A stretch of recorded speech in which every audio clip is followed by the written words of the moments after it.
Welcome to Black Snake Toxic Studios.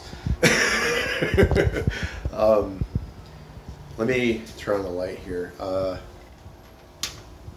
I'm shooting this video because I've been doing videos on the platform of mostly Instagram so far and Facebook for 10 years. But I've kept pretty diligent about keeping records on YouTube as well and blogging. But I have a running project of about 10 years called the Art Brain Philosophy Project. I want to summarize it in a short way. Basically what happened was in 2003 to 2009, I got a PhD from UC Berkeley, and I worked for Michael Marletta and David Wemmer. And at that time, the Iraq War had started, so basically the UC Berkeley was almost immediately turned into like a war machine university. A lot of the money that was put to like health purposes became immediately war money.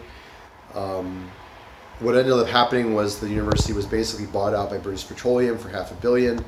There was a lot of talk about solar and renewable energy, but it was always kind of in the background of basically they were buying the Bay Area's chemistry apparatus for big oil, and that's how Steve Chu ended up becoming the Department of Energy Secretary. There's a lot of history involved. It goes back to even like the nuclear weapons project days, the Manhattan Project days. The University of Berkeley is where Oppenheimer got his start.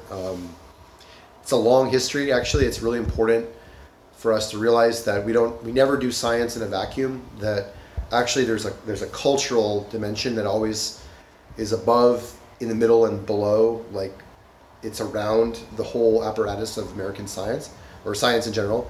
And if America is a war machine, America fuck yeah type shit, then the higher level universities, the more demand they're going to be for military industrial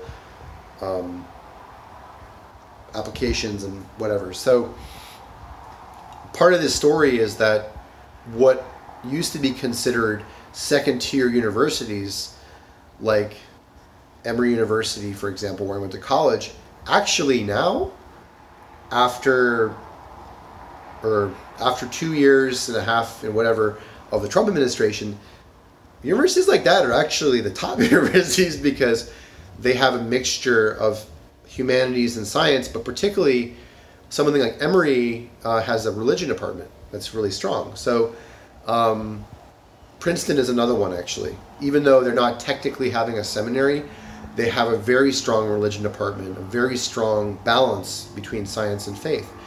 And I think it's no surprise that many of the top ethicists are like in these two universities, Princeton and Emory.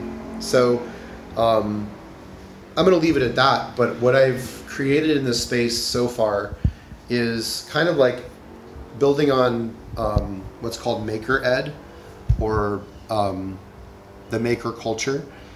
What it is just basically the idea that you can repurpose technology and knowledge objects and basically use art tactics to kind of evolve your own things, and it's fun because really the maker movement is really like radically opposed to mass production. And I think like we're coming out of the industrial age where everyone has kind of been conditioned to basically be a consumer, and we have a lot of people that just don't know how anything works. The idea if something breaks, even your car, or like your button falls off your dress or whatever, like, people don't fix things, like they used to. So the maker movement is an attempt by people in technology and sort of arts to bring back the classic American ingenuity, and it's really, really, really, really important right now for the youth to have access to these kinds of things, because at the end of the day, if they're wired to their phone and you know, their whole life is on whatever, Instagram or Snapchat or fucking Tinder, like if they don't know how the things work, even at a basic level, or how to create something of their own, then they're going to be kind of in the hands of basically the tech bros, the Illuminati. I mean, we don't want people, a small number of people owning like most of humanity's brains. Like we want to have people that be able to be creative and to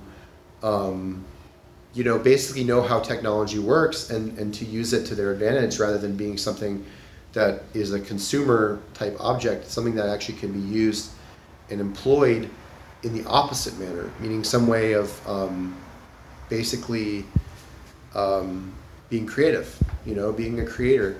So that's what this space is primarily for. So far, I've had a couple guests, two in particular. One is a guy from he's Lakota, and I found him in Barton Springs and met him actually at a poetry reading. And then the second person I've had stay here is a woman that I met on like in the Greenbelt in Austin, reading Dorothy Day, who had a very tough, she's an artist, you know, very talented musician, but was dealing with basically the residue of heroin addiction and abuse by her family and all this late 20s shit that so many of us late millennial and Gen X people have really suffered, you know, through. And like, I think everyone in Gen X has kind of gone through this. Like we've had about 10 years of, since like 2009 of just fucking suffering. I mean, we're all strapped for cash, we're all poor as shit. And we're all told by the boomers, like, oh, get a job. And we're like, fuck you, no. Like, we're tired, you know, could you give us some money? It's our turn, you know? So in a way, that's what this space is for, is to kind of show people, you know, that it's possible to build your own makerspace. This took me 4 months to make. You know, I've put in, like, the pile of, you know, stuff, like ideas, lots of books, you know, magazines, newspapers. It's just kind of like the pile of ideas, I'm calling it. And there's a shovel here that's meant to be kind of symbolizing that we're going to be outside eventually. We're going to find some land, urban garden or whatever. That's huge, important. You need to have your body needs to be fit to, you know, to garden and whatever. I'm not at that point yet, but that's like the purpose of the shovel. You know, things like bags. I've been hiking at Barton Springs every day, which is this green belt. It's really gorgeous. You know, have like different little things like the climbing shoes and you know, hiking bag here. Kind of just little things to you know, inspire people to go outside. I mean, maybe I don't know, like a towel, right? You know, like I don't actually take them down. The idea is kind of like there's a yoga mat bag or there, you know, there's a yoga mat, you know, so it's kind of like the idea is there's climbing crash pads, there's, you know, a sweater, you know, like I found in Greenbelt, you know, so those are the outdoor things. And then there's this this movement that I'm making towards open source computers. This is a project I'm working on right now, which is using basically it's called Mycroft, if I can find it. Here it is. It's an open source voice assistant. So a lot of what I'm doing right now is working with voice assistants, like Alexa and Google Home. This one is actually Google Home. Hey Google, play me a song by Palestrina, please. Sure, check out this Giovanni Pierluigi So, Palestrina station on YouTube. You get the idea. Hey Google, volume 100%, and we can blast church music. Along the lines of music, one of the things I'm trying to bring in is, you know, like I have a piano for people to play. I'm bringing in little music business, streaming, you know, how to use social media to promote yourself in music to get independent. Things like the latest kind of like art and philosophy stuff, saying that art, culture, sexuality, kind of the West has kind of lost its soul. I mean, we kind of all know that, but people are coming back, and saying we need art. We need music. We need. This is a local Austin author, biology's person, taste for the beautiful. So you kind of see what's going on in Austin. A lot of seduction type things because people know that we need to come back to sanity. This is another one that's kind of fun. Hey Google, stop. This is a science book from Duke. It's a neuroscience book, but it's about music and the physics in music and the biology in music and the neurochemistry of music. So kind of like how cultures can actually be understood through the spectrum of music, the sound, like the frequencies basically. So that's actually where this comes into play, this Mycroft, is that actually this one is really important because they're reaching out to people in Syria and other places that are oppressed to train the AI, and they're in Kansas City. Like they're basically a non-Silicon Valley thing that so many people in tech actually have been kind of flushed out in a way by the bro tech culture of Silicon Valley. Like they really have kind of destroyed creativity in the tech industry because, like if Bezos decides to do something, then he does it. And like if someone like in the Minecraft people want to do it, like they had to fight very hard to have Bezos first do Alexa before they really get funding. They were on Indiegogo a couple years before. This is one of the projects I'm working on right now.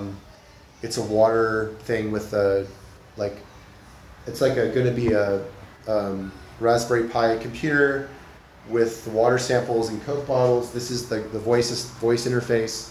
I'm using this Hackspace project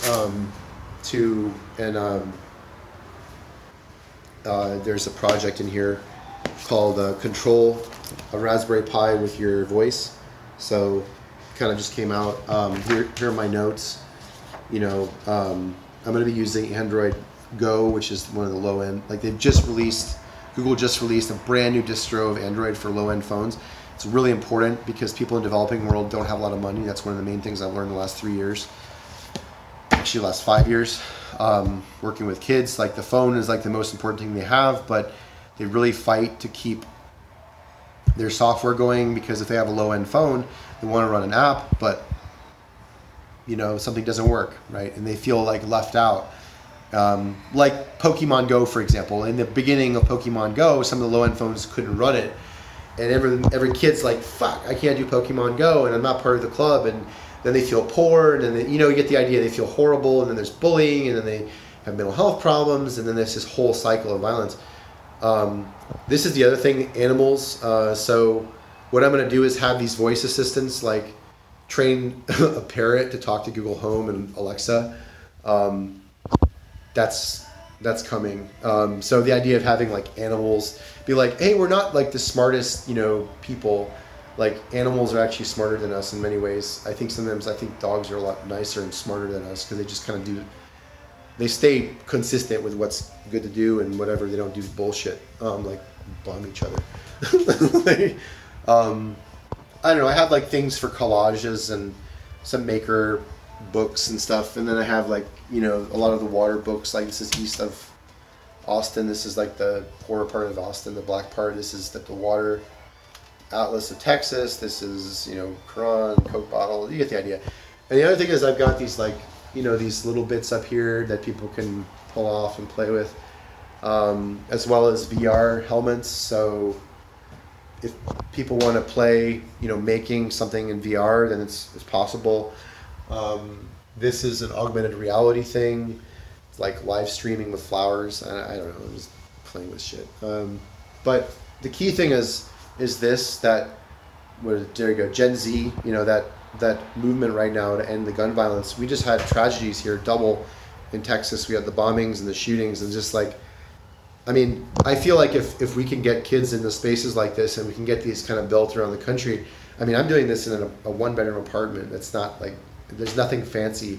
It's just that I was like, fuck it. I'm just going to put up a gallery and it's basically I'm calling it ArtChurch, because kind of the purpose here is to restore basically the integrity of the home church. Like where this is a secular space. There's no, I have no agenda I'm just trying to provide things and a space to basically invite people into creation and to heal. And this is not a commercial space. This is designed primarily for people that are in recovery, people that I meet, one-on-one. This is not like on Airbnb or anything.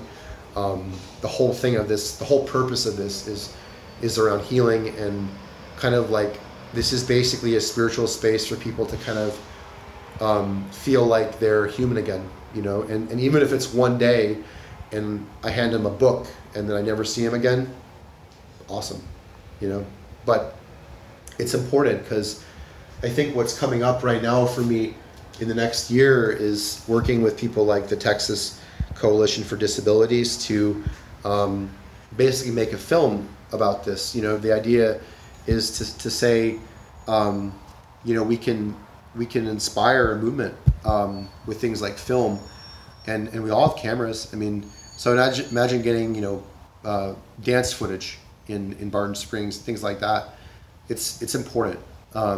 So the main thing in all of this is to restore the sense of creative potential, and when someone feels that there's someone out there who kind of can invite them for even one day or 1 hour or whatever, and they're just like, you're really brilliant and I have no problem just playing with everything.